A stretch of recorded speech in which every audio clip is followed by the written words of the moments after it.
I would like to simplify and break down perfectionism into just our fear of looking bad. And I don't have tea in today's video because I just feel like this shaking off motion. I know you're going to hear rattling from my bracelet, but I'm just feeling this like, let's just accept it. I'm going to look bad in things that I do content wise or otherwise.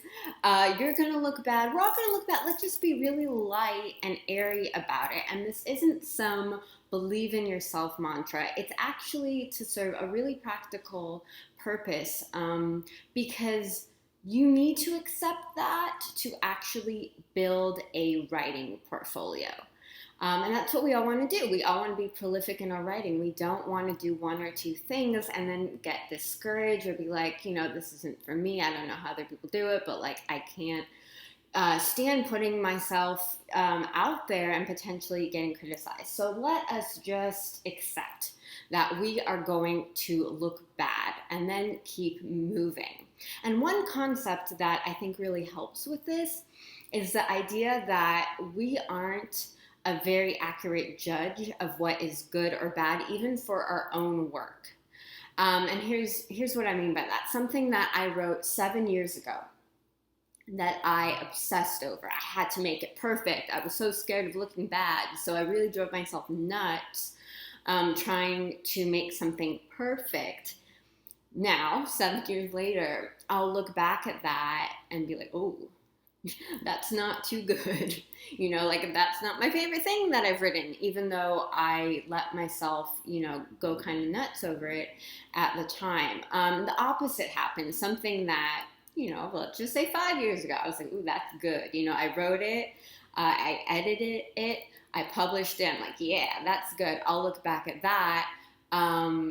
Or no, I messed that up. It's the opposite. Anyway, something that I thought was bad at the time, something that was like, oh no, I tried my best, but it's not so good. I will look back and then think, oh, it's not so bad. Like I remember thinking like, oh, this doesn't make a lot of sense at the time. Did I really communicate my point?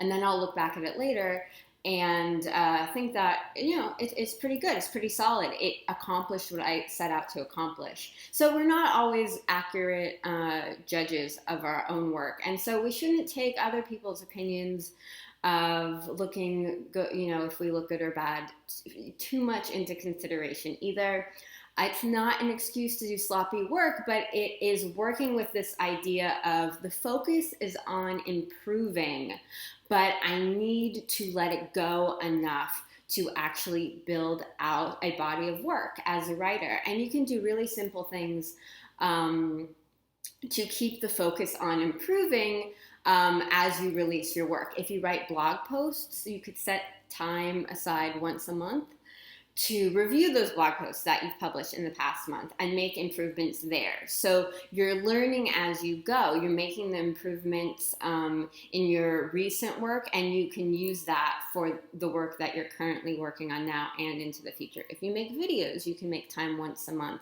to go over the videos that you've published in the past month and look for the things that you want to change with what you're currently working on.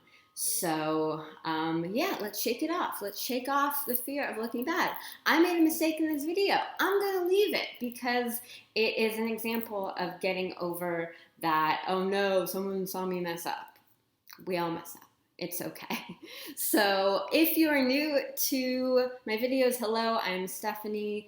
Please subscribe to the Revision Fairy channel by clicking the red subscribe button below the video and tapping the notification bell. You will get a new tip to help you become a better writer every Wednesday. I will see you next week.